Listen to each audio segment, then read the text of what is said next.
Hey-ho, monk on the hill here.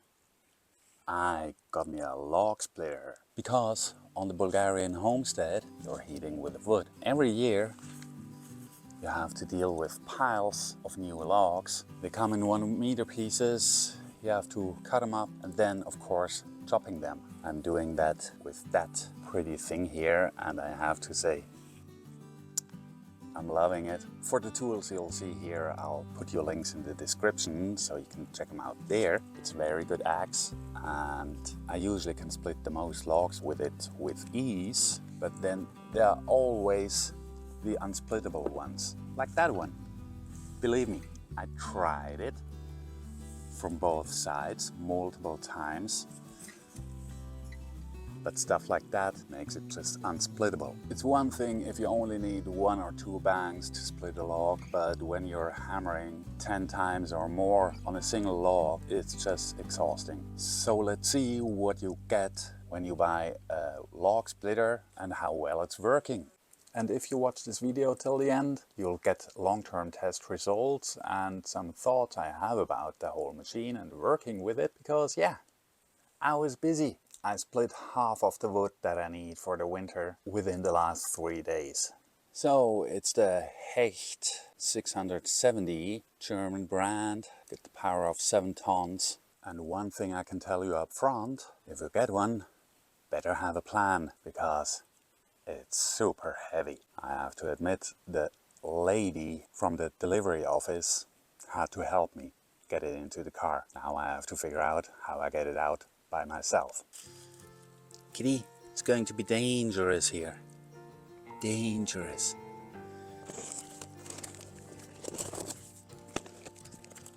Okay, if it's only going down, it's manageable. And where I got it, there was the offer of complete set.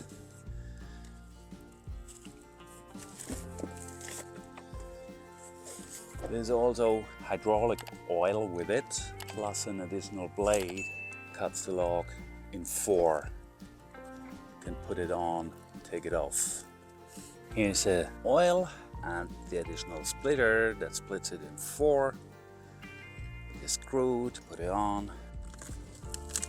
And in here, everything is neatly packed, but you have to assemble it. Wheels, screws, single parts of the frame. They are massive, they are heavy. It's all pretty sturdy quality material. More of the safety frame. I would say I first get the wheels on. On the manual for assembling, it's only this bit here. They don't give you a lot of help. Slide them on, boring clips. Yeah, these special pliers go right in holes. Should be able to pull it hard enough that it fits over there. That's why it's important always to have the right tools. I decided not to mount the safety cage around here for 2 reasons. One is you wouldn't see how the wood splits, and the other reason is I have logs like that, and I'm not sure if they would even fit through that cage. And by the way, this is another tool if you have to deal with wood. It's an absolute back saver. Moving wood around makes it so much easier. So let's fill up the oil. Here we have the bleeding screw. That's where you get the oil in. One from the kitchen. Can screw it right in. That's perfect. They say 3.5 liters. That's supposed to be everything. Way too much.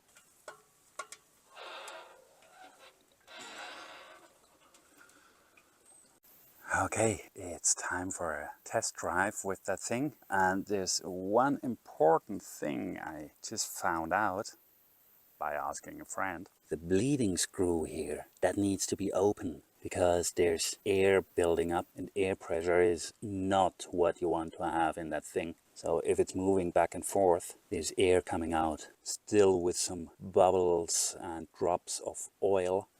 See the bubbles? But okay, let's split some wood. It's made for safety, so it's a two-hand system. So you have to put that down and then push the bottom so both your hands are out of the way from here.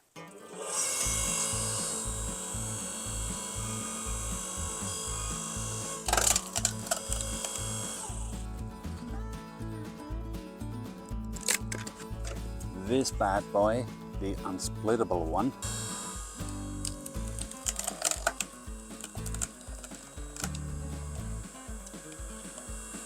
it is splittable.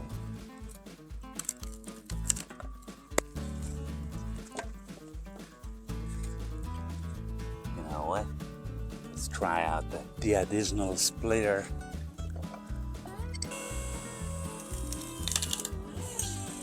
Nope, not a go. And it's not only this side that's nice of that tool, you also can hammer stuff.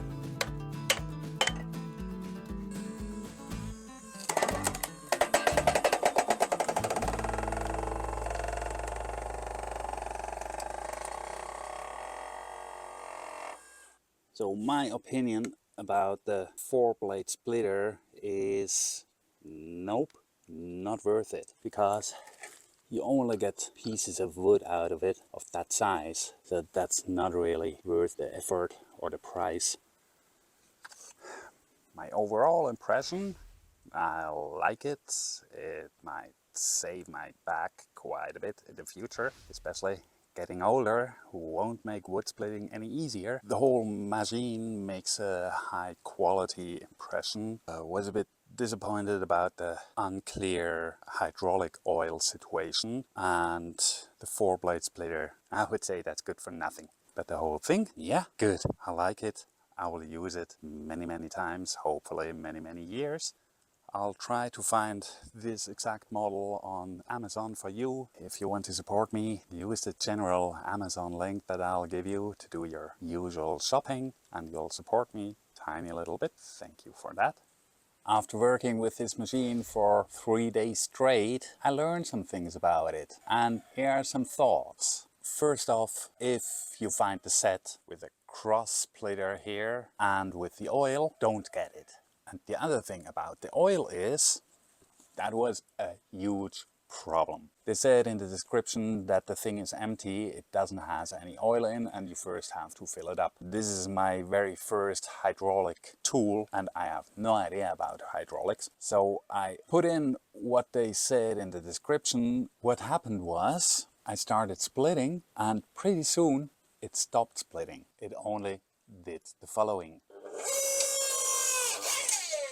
With almost all the logs that I had put on. I learned that you can put too much oil in a hydraulic system, so I had to drain it again. I emptied out of the machine almost everything that I had put in. So there is already enough oil in the machine. You don't need that. That goes for this model, and I don't know if different suppliers are different about that. Now it actually would work, but some logs are just too dense. This one you see around here, it has this growth in there, and there are hardly any year rings to see. There are no fibers. It's just a massive block of wood, and no matter what I tried, I couldn't split it. From the whole pile you've seen before, there are 7 of these logs left. With other logs, it also sometimes had problems, and what I did then, I was finding slits that already cracked open by drying, and placed the blade exactly on the slits. Another thing that you can do is put a small piece of wood under here, so you can hit more of the outside of the wood where it's softer and you don't have to go through the hard middle.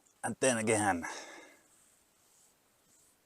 this good boy here. It's not only perfect for lifting the wood on here, also every time if you have a log that won't split, the blade got pushed in here with 7 tons. It's hard to get it back out. So what you can do with that is going under here and then relatively easy loosen the log and you can give it another try.